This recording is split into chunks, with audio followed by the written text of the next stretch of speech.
al maestro José Reveles, porque me está llegando la información en estos momentos de que ante los dimes y diretes entre México y Estados Unidos por la reforma judicial, se ha planteado por ahí que, por ejemplo, el gobierno de China dice, pues a nosotros no nos importa y nosotros sí que queremos tener comercio con México. Pero bueno, sobre esto, maestro, y sobre la aprobación del dictamen hacia la reforma judicial, por favor, denos su comentario. Bien, me parece que este primer paso importante, que era perfectamente esperado, era previsto, la reforma judicial, bien, sin mayores modificaciones, como viene bien planchada, ya está aprobada en principio, ¿no? La Comisión de Puntos Constitucionales le dio una votación a favor y será como decía Paco Cruz, el primer tema que se aborde en el próximo Congreso, ¿no? Dentro de unos pocos días, ¿no?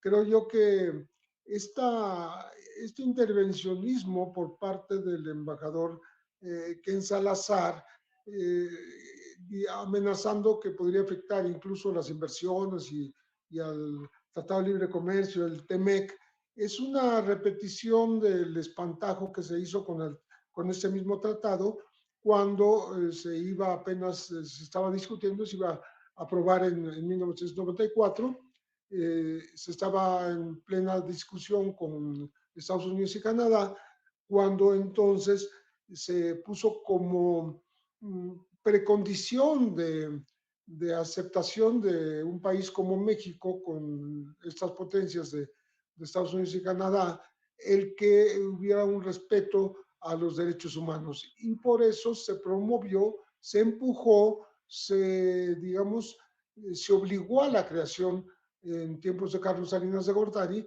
de la Comisión Nacional de los Derechos Humanos. La Comisión Nacional de los Derechos Humanos, más allá de los altibajos que ha tenido en su historia, nació con ese estigma, ¿no? De ser un condicionante para que podamos ser parte de este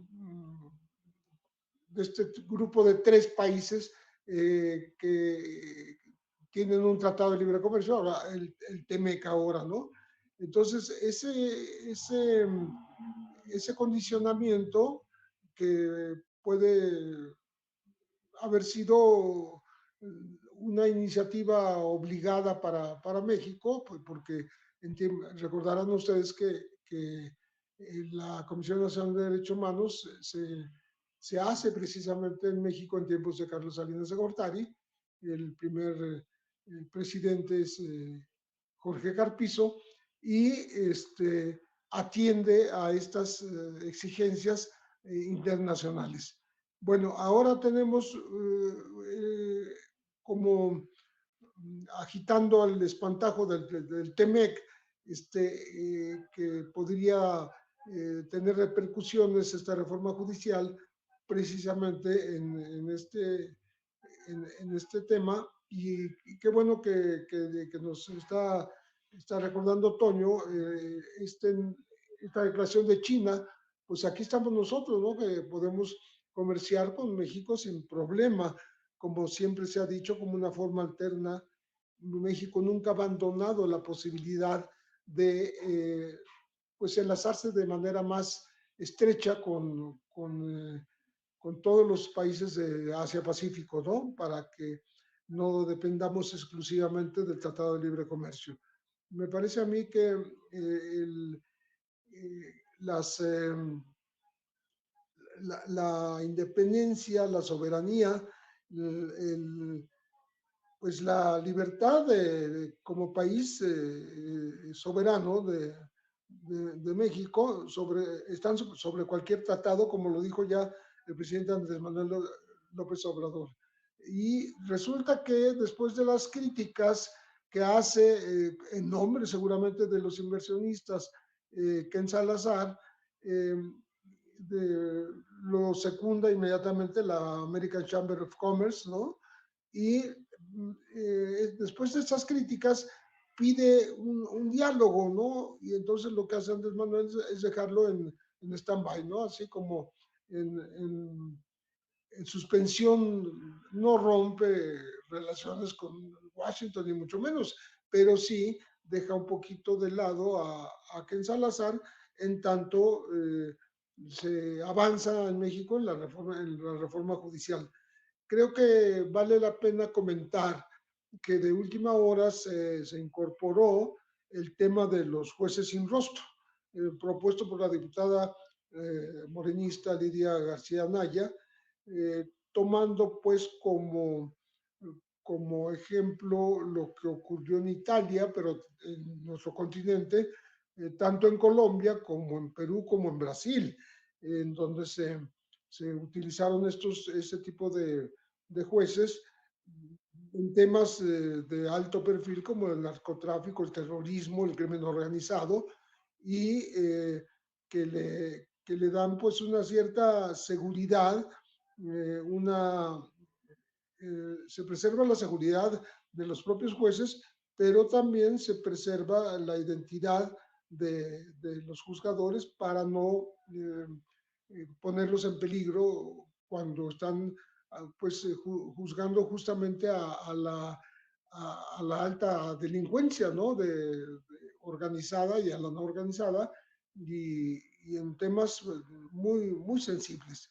Me parece que el, en los países donde se impuso, hubo críticas que seguramente se verán aquí, de que se violan los derechos humanos de los juzgados en la medida en que no saben quién los está evaluando, quién está analizando su conducta, quién está juzgando lo que hicieron en su momento y de lo que están acusados.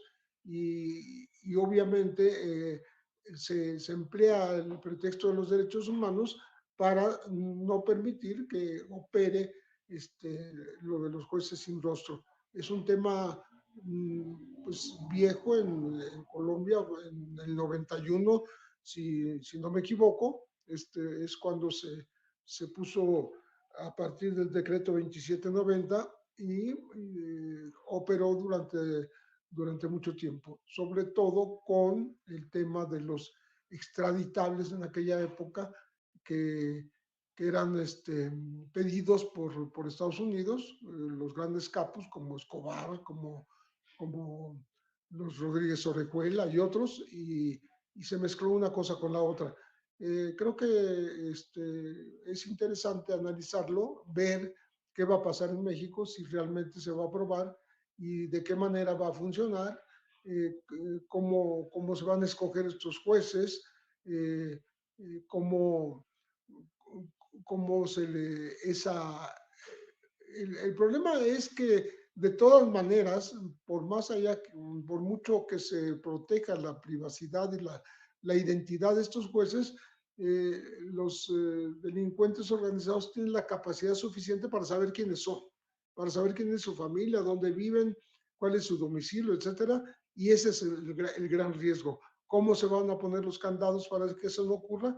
Pues tendremos que verlo en el próximo gobierno, en la próxima legislatura, en las cámaras de diputados y de senadores, porque no vale la pena una reforma de este tamaño, una modificación que no se había hecho en México, ahora dentro de la reforma judicial, para la protección de los jueces.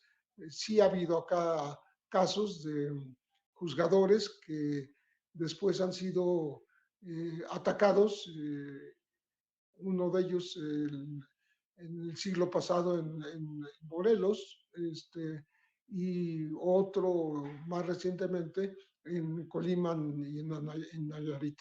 Entonces, creo que es un tema pues relevante dentro de las reformas que se buscan al Poder Judicial. Y de hecho, mucha gente en nuestro chat, maestro, queridos compañeros, pregunta que si no sería mejor un jurado, como ocurre acá en los Estados Unidos. Tantas vertientes que podrían haber a esta reforma judicial, pero en estricto sentido, mire, ahí están, ¿no? Los puntos básicos son muy congruentes, son muy sensatos en la opinión de este periodista, ¿no? Es simple y sencillamente que podamos elegir por voto popular a nuestros jueces, ministros, magistrados, que se reduzcan sus beneficios, sus grandes privilegios, sus onerosos y fastuosos privilegios, la creación de la figura del juez sin rostro para evitar problemáticas con el crimen organizado. Y aún así, bueno, pues está esta respuesta, esta resistencia por parte de las élites y de ese mismo poder judicial. Antes de